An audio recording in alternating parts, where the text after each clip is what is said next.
filsafat teoris dan praktisnya Murtada Mutahari. Di situ dijelaskan tentang 3 cabang ilmu filsafat. Oke, 3 cabang ilmu filsafat itu adalah ontologi, epistemologi, dan aksiologi. Saya menambahkan satu menggunakan buku ilmu logikanya Mundiri. Ini juga menarik. Saya puluhan kali mati ringkasan logika Muslim. Belasan kali minggu kajiannya dari maba. Tapi bukan berarti saya fanatik terhadap RLM. Begitu. Saya harus baca juga buku logika-logika lain, termasuk logika barat. Mundiri kan Indonesia aja, ilmu logika. Ada logika barat, judulnya adalah Introduction to Logic dari Irving Copy. Itu teman-teman harus baca juga. Apalagi yang referensi terbaru abad 21, sekarang lebih spesifik lagi, namanya Critical Thinking. Linda Elder, silakan baca itu. Nah, 4 landasan filosofis itu yang akan membedakan nanti mazhab-mazhab dalam sosiologi termasuk dalam ilmu hukum. Karena ada perbedaan, 1 karakter epistemologis, 2 karakter ontologis, 3 karakter aksiologis, dan keempat cara mazhab-mazhab tersebut dalam mengetahui atau mengukur bahwa kebenaran itu didapat seperti apa caranya. Jadi nanti kalau ada yang bertanya, kenapa sih ada komunisme, kenapa ada feminisme, kenapa ada pragmatisme, kenapa ada teori kritis, itu yang membedakan karena landasan filosofisnya. Asumsi-asumsi filosofis yang mendasari perbedaan-perbedaan mazhab tersebut. Sehingga akan melahirkan sebenarnya ada 196 mazhab. 196 mazhab. Tetapi yang bertahan itu sebenarnya cuma belasan. Kenapa? Karena karakternya kuat ini belasan. Bahkan yang 13 ini ketika saya recheck tadi sisa 11 yang bertahan mazhab mayor. Dan di akhir ini agenda pertemuan kita, dan di akhir kita akan melihat peta paradigma utama dan temuan-temuan kunci. Apa yang bisa kita bawa pulang terkait paradigma sosial dan hukum dalam kacamata filsafat. Nah, yang pertama adalah ontologi. Ontologi pertanyaan kuncinya apa?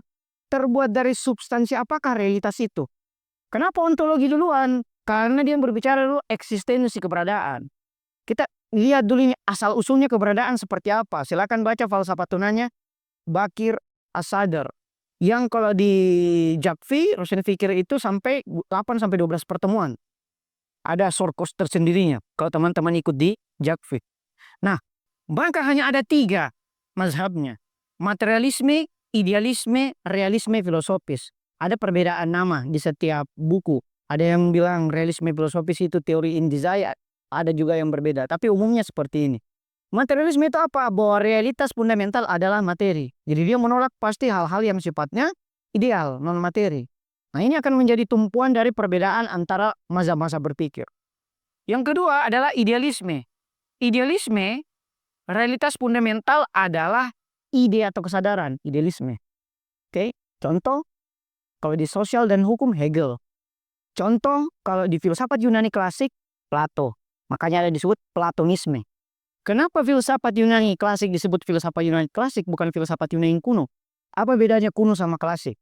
Kalau teman-teman baca sejarah ringkasan filsafat baratnya Kabertens, atau yang paling monumental ada History of Western Philosophy-nya Bertrand Russell, yang tebalnya itu 1080 halaman, di situ dijelaskan bahwa kuno artinya sesuatu yang lama, tapi tidak relevan nih sampai sekarang. Contoh, filosof alamnya Yunani, Pythagoras, Georgias, atau yang kita kenal sebagai kaum sofis. Oke? Kalau berat, kira-kira apakah buku yang lain yang bisa kubaca pengantar dunia sofi baca? Oke? Justin Gardner, dia novel, tapi bahas filsafat. Sementara kalau filsafat Yunani klasik, sesuatu yang lama tapi masih relevan sampai sekarang. Siapa itu?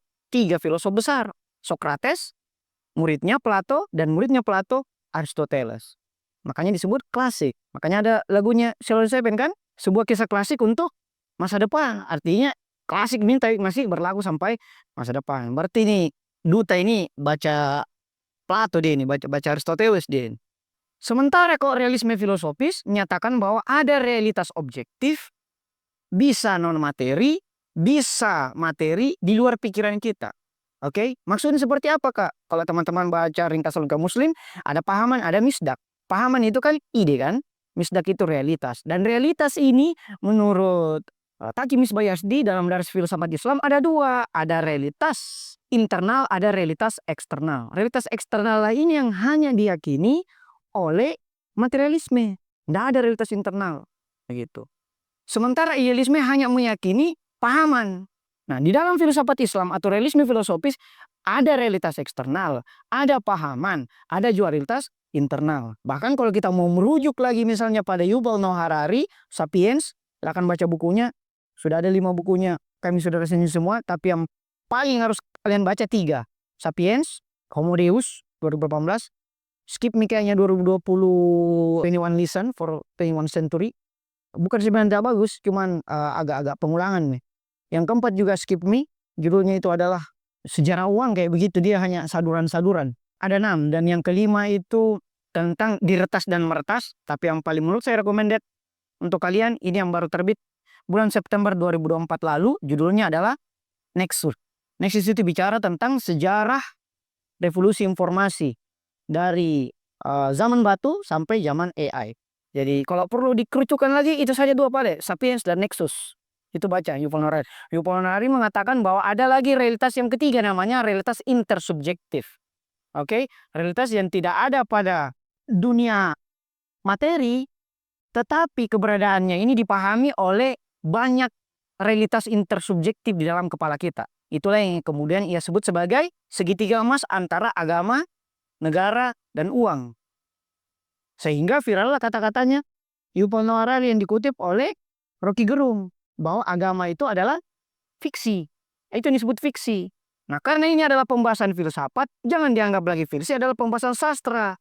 Ujuk-ujuk misalnya Felix Chow bilang, wah, saya keberatan dengan Rocky Gerung, masa Al-Quran itu agama dibilang fiksi. Bukan fiksi itu yang dimaksud. Bukan fiksi bahwa itu sastra, bukan. Fiksi yang dimaksud Rocky Gerung yang menyadur Yuval Noah Harari adalah fiksi, itu artinya keyakinan bersama, yaitu realitas intersubjektif. Kalau saya bilang sekarang mana agama, tidak ada kan realitas objektifnya, tetapi ada realitas intersubjektifnya yang sama-sama kita pahami. Kalau saya juga bilang hatiku, tidak ada kalian pahami, itu namanya realitas subjektif, saya saja yang rasakan. Intersubjektif ini bisa dipahami oleh banyak orang, tapi tidak memiliki realitas objektif sama sekali. Nah, sebenarnya kalau kita tarik, itu juga masuk realitas internal. Gitu. Cuma beda aja yang yakini banyak. Nah, kalau epistemologi pertanyaan kuncinya adalah bagaimana cara kita mengetahui sesuatu itu benar. Bagaimana pengetahuan itu kita peroleh. Sumbernya seperti apa. Alatnya seperti apa. Perbedaan corak epistemologis akan menentukan perbedaan ideologinya seseorang. Kenapa? Karena ideologi itu adalah sistem nih. Dalam buku saya 2016, judulnya Reideologisasi Pancasila, saya menyebutkan ideologi definisinya itu adalah sistem pengetahuan sebagaimana mestinya. Oke? Kita sudah berbicara tentang tindakan. Sementara ideologi itu derivasi dari sistem pengetahuan sebagaimana adanya, pandangan dunia. Dan pandangan dunia itu tidak akan keluar dari itu tadi, realisme, idealisme, dan materialisme. Makanya kalau ada orang penelitian, langsung bisa dilihat penelitiannya empiris, normatif, atau realis. Dari corak paradigma filosofis seorang peneliti tersebut. Nah, epistemologi atau hakikat pengetahuan terbagi 4 secara garis besar. Walaupun ada juga misalnya Mutahari dalam filsafat teoritis praktis menyebutkan juga sejarah juga itu adalah sumber pengetahuan. Oke, tapi tidak mayor pendapat itu. Pendapat yang mayor secara garis besar ini hanya ada 4. Yang pertama adalah empirisme radikal. Bahwa pengetahuan itu hanya dari indera. Makanya kata Aristoteles, kehilangan satu indera, kehilangan satu pengetahuan. Yang kedua adalah rasionalisme murni. Bahwa ini adalah oposisi biner dari empirisme. Kalau tadi yang ada itu ya yang bisa diinderai saja. Ini kamera ada karena bisa diinderai. Hatinya Dewan tidak bisa saya inderai. Gitu. Rasionalisme murni, pengetahuan hanya dari dalam akal. Dia juga mengatakan, wah ini tidak ada, ini adalah persepsi kita terhadap kamera. Itu kalau rasionalisme murni. Misalnya kaum sofis. Yang ketiga adalah integrasionisme.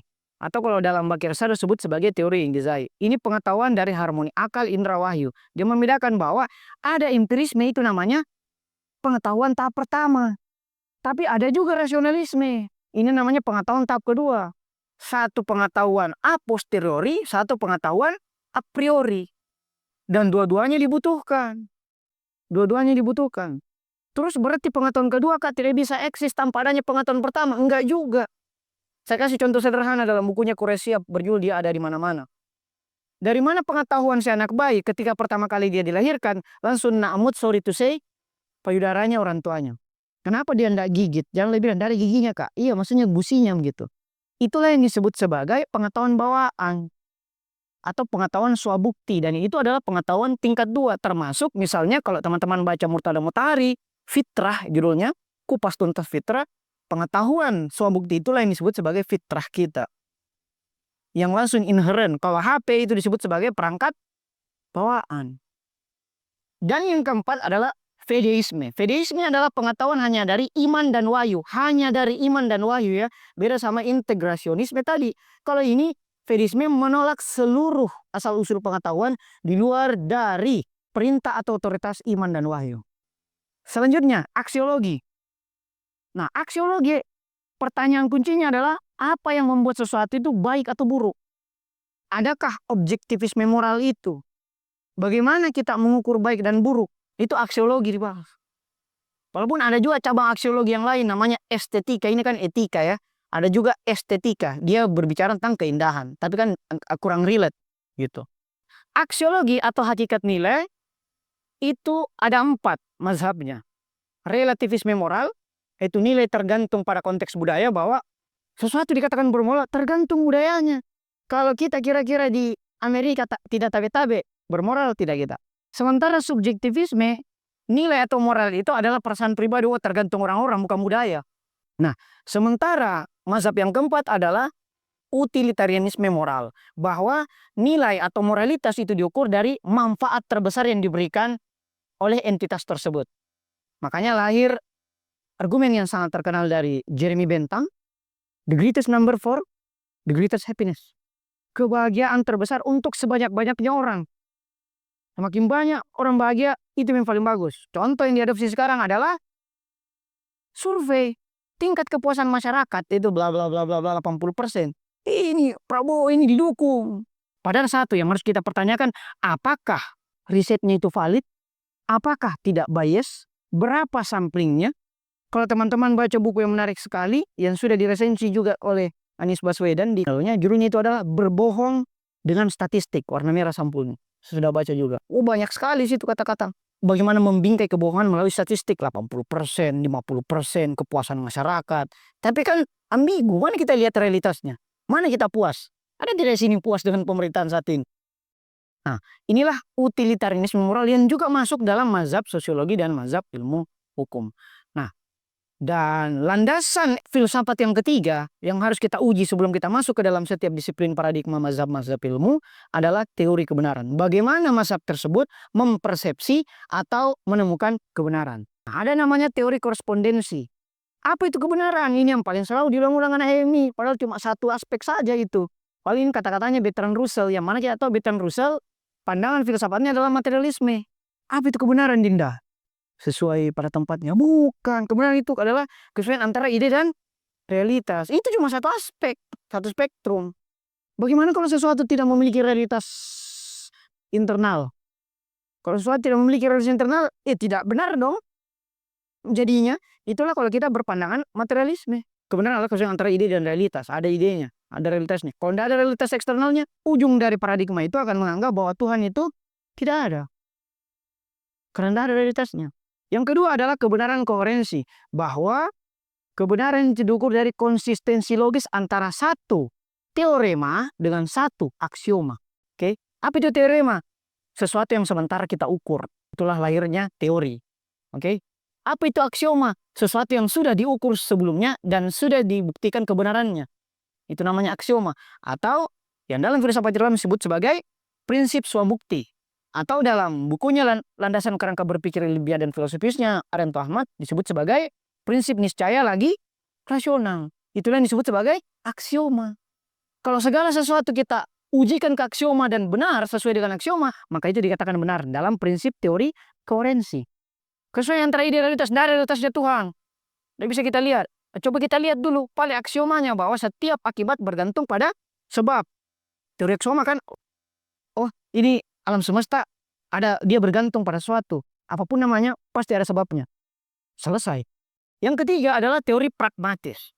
Teori pragmatis menyatakan bahwa sesuatu dikatakan benar ketika dia bermanfaat dalam praktik. Kalau dia bermanfaat, kalau dia worth, gitu. Berarti dia benar. Biar ia tidak memiliki realitas internal, biar tidak konsisten secara teorema dan aksiomatik, tapi asalkan dia worth it, benar. Maka lahirlah banyak sekali konten-konten tutorial. It's worth, gitu. Itu adalah akibat dari berkembangnya mazhab pragmatisme. Jadi orang tidak lihat lagi, penting tidak ini yang jelasnya 10 cara menguruskan badan. Semua asalkan yang worth it saja begitu. Worth it tidak. Dan teori kebenaran yang keempat adalah konsensus. Bahwa kebenaran adalah sesuatu yang disepakati oleh komunitas tertentu. Ini bahasa banyak di pemilihan. Bahkan sekarang bukan lagi musyawarah mufakat. Kalau Pancasila kan musyawarah mufakat kan di sila keempat. Sekarang mufakat musyawarah.